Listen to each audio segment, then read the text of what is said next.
painting to photography, from beadwork to woodworking, KQAL-FM on the campus of Winona State University presents Art Beat. Art Beat highlights the work and accomplishments of local artists from in and around Winona. Support for Art Beat is made possible by the Minnesota Arts and Cultural Heritage Fund. Today on Art Beat, we talk with Margaret Dolinsky and Dave Casey about the art pieces featured at the Marine Art Museum during this year's Weird Media Conference.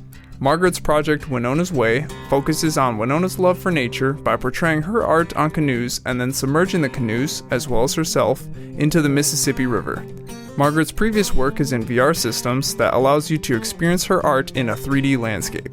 I'm Max Ackman, and up next we talk with Margaret about CaveVR and Winona's Way, today on Art Beat. Hi, I'm at the Marine Art Museum. I'm here with Margaret Dolinsky. Margaret, how are you doing today? Hey, it's really great to be here in Winona. I'm really excited to meet everyone at the Marine Art Museum and talk about my work here. We looked you up a little bit. We saw a lot of work with CaveVR. Can you explain what CaveVR is and kind of how that process works? Sure. My claim to fame really is virtual reality, but virtual reality with large projection screens. So you're actually inside a virtual reality theater, standing in a box made of rear projection screens, and you wear head-tracked glasses and a hand-tracked navigation device. And so as you're moving through the environment, the display updates according to your perspective so that you can look under the 3D objects, walk around them, and experience them in real time. The reason I got into that was because I'm actually a painter and I do a lot of abstract portraiture. So I wanted to walk in the world of my portraits. And so the best way to do that was through virtual reality. Wow, yeah, that's interesting. I've never thought of it through an artistic, a painter's perspective. But yeah, that's very awesome with VR. So what VR does is it actually shatters that frozen frame and creates a living virtual space that can be explored from many perspectives. So for example, you can actually turn around in virtual reality and you're still in that world. You can kind of explore every part of the artistry there. Exactly. So yeah, you do have a lot of experience with VR, virtual reality. What do you think as far as the uses and capabilities with VR, or with the future? Where do you think that could be headed towards? Oh, I think it's so many possibilities, including simulation, training, understanding biology, science, and the arts in so many different ways. For example, you can actually walk through the human ear and talk, and you can see all the bones in the ear actually reacting to your own voice. So you can see how hearing actually happens in real time while you're standing inside of an ear. And all kinds of things can be explored that way. That's also interesting. I had no clue you could just dive into an ear like that. So I think that's awesome. That's practical for scientific uses as well too. That's very cool. Some of the books you've published too. You've published a book, Reframing Consciousness, Art, Mind, and Technology. So with VR, what kinds of effects do you think VR might have on human consciousness or our abilities to think? So that book was published by Roy Ascott, who was the editor of it, and I contributed to it. And what I'm interested in is shifts in perception. So with virtual reality, you exploit all the senses. You have hearing, you have visual sense, you have a kinesthetic ability as you walk through the environment. You have the ability to connect to other people in other VR environments, so you can share locations. So there's a lot of ways to exploit the senses in virtual reality, and that promotes a shift in consciousness. So my work really focuses on shifts in consciousness and psychic dilemmas. With your Winona's Way presentation, what are those stream of consciousness drawings? Okay, so what brought me here to Winona today was the idea of understanding the environment as a 360 experience, and I'm very inspired by the water that is here in Winona. I've never been to the Mississippi, and to think of Winona as an island that sits in water is very interesting to me because I feel that when you change your space where you're not on the ground anymore, but you're actually floating in water, your sensibilities change quite a bit. And I think it's important to tap into those resources of our imagination and to experience our environment in many different ways. And so the Marine Art Museum here in Winona offers me that opportunity to exploit my interest in the water and how we live and think and recreate on the water. And so what I've done is my drawings that I create are all stream of consciousness. So what that means is that instead of deciding that I'm going to create a portrait of a particular individual, what I do is create portraits that are in reaction to certain emotive events. And so my event really was about the naming of Winona and its namesake and the city of Winona itself, and how Winona has thrown itself into the water and exists as a part of the natural environment of the water around us. So what I did was I took drawings that came from the idea of Winona as a free spirit who makes her own decisions and lives in her own capacity in harmony with nature.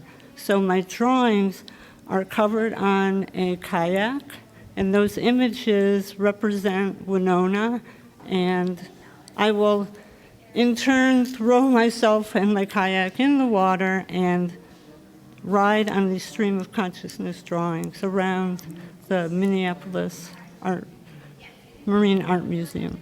That's very cool. I was reading the backstory on it, and it was saying that Winona submerged herself in the water to get away from a brute, if that is correct. Right. Well, apparently, way back when, she was betrothed to someone that she wasn't in love with, so she decided to go her own way, and I think that it was really important to her to be one with nature, and so instead of give herself over to a situation that wasn't going to be amenable, she became a part of the landscape, a part of the land, because that was what was so beautiful to her, and that's what held her sense of freedom and her spirit. Absolutely. Yeah, it's a beautiful place out here in Winona. It is incredible. I've never been here before, and it's really beautiful, super beautiful. I felt like I was in Hawaii when I first came because I was like, oh, it's an island. Look, we're on an island. Oh, wait, we're on another island. Oh, this is like being in Hawaii. So it's like very, very beautiful place. Yeah. I really feel very privileged to be here. It's amazing. Well, that's good to hear. I'm glad to hear that then. With your performance today, you were using 3 kayaks representing Shakespeare's 3 witches. Is that correct? The conference is called Weird Media, and so the word weird actually comes from Shakespeare's idea of the 3 witches. And so, yes, we're in concert with the word weird and just spirituality and recognition of literature and the humanities and different cultures and diversity of lore. What do you think makes media weird? Well, I think what makes media weird is when you become true to the essence of what you're creating, so that you're not worried about what other people are thinking, but you're more tapped into what you want to create and what you want to explore. And sometimes that's a challenging moment. It's very it's a weird feeling to be creative. As far as your creative process goes, like trying to push that, maybe being weird or just out of the box, what do you recommend towards younger artists for pushing their creativity or expanding upon their creative process? I think the best thing you can do is start sketching and drawing, looking, making notes, remembering those moments where you shift your consciousness, where you're hyper aware. I think that we need to understand what's happening on Google and on social media, but not try to emulate it, but try to have our own voice and create from our own imagination as well, to bring your inner truth to what's happening in the world. And then, Margaret, where can we find more of your art pieces? I do have a website, and I have a Vimeo page, so you can look online for a lot of work there. And I'm at Indiana University at the Eskenazi School of Art, Architecture, and Design, so you can find me there as well. And if you have any questions, feel free to contact the Marine Art Museum, too. Thank you so much, Margaret, for talking to us today. Okay, it was a pleasure.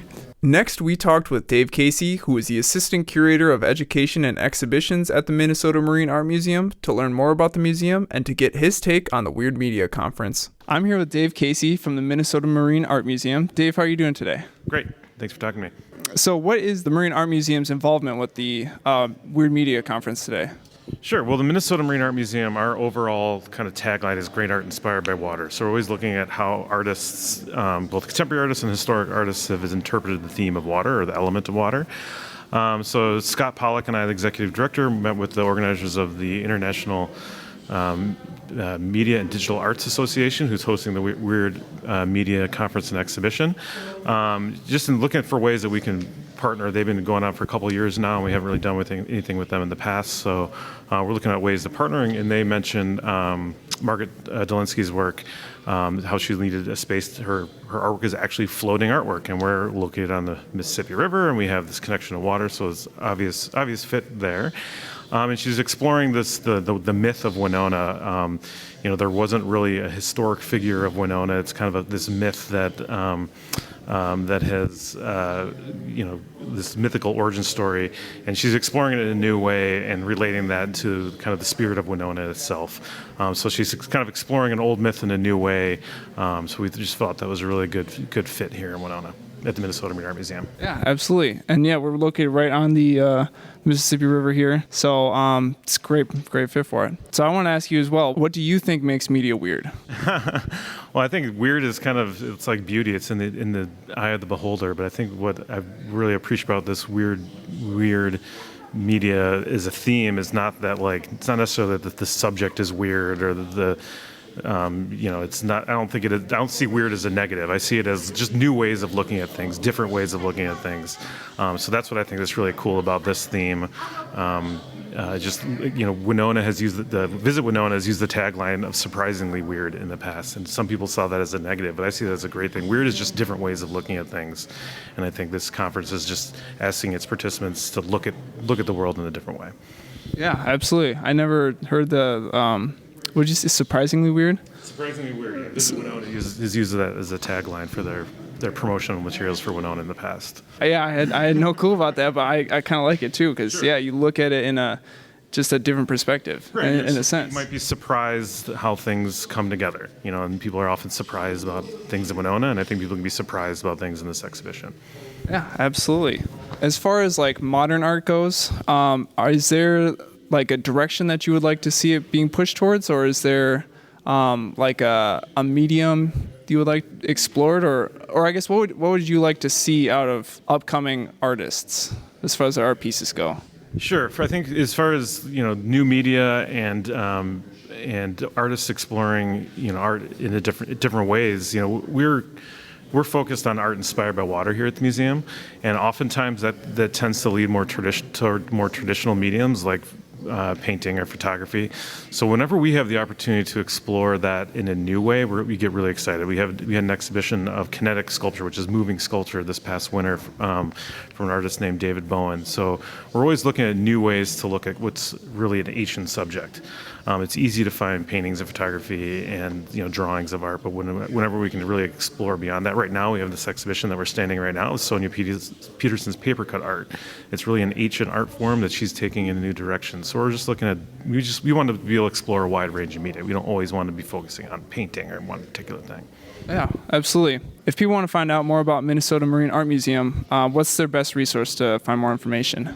If you're looking for more about the Minnesota Marine Art Museum, I recommend checking out mmaam.org. We have all of our upcoming exhibitions, programming, special events, and more on that website. Awesome. Well, thank you, Dave. Yeah, thank you, Max. Thanks again to Margaret Dolinsky and Dave Casey for joining us today on Artbeat. For more conversations on art, tune in to Artbeat Tuesdays at 12:30 right here on 89.5 KQAL. I'm Max Ackman, and we've just heard about CaveVR and Winona's Way from Margaret Dolinsky today on Artbeat. Artbeat is written and produced by KQAL-FM on the campus of Winona State University. Visit us on the web at kqal.org.